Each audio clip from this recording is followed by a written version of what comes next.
Hello, अभी अभी खबर मिली है कि कैमरून ग्रीन जो है वो इस आईपीएल में इस साल 2026 में केकेआर की तरफ से खेलने वाले हैं और इनके लिए सबसे हाई बिड लगाई गई थी 25 करोड़ 20 लाख रुपए जो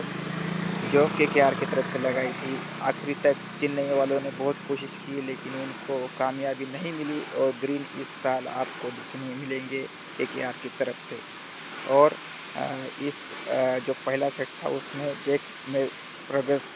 और David Miller, Prithvi Shaw, David Conway, Cameron Green, Sarfaraz Khan ये 6 खिलाड़ियों का नाम आया था लेकिन इसमें से सिर्फ डेविड मिलर और कैमरून ग्रीन ही बिक पाए और डेविड मिलर इस साल आपको दिल्ली की तरफ से खेलते हुए दिखेंगे जिनको बेस प्राइस 2 करोड़ में खरीदा है और बाकी के जो प्लेयर है वो सब अनसोल्ड रह गए।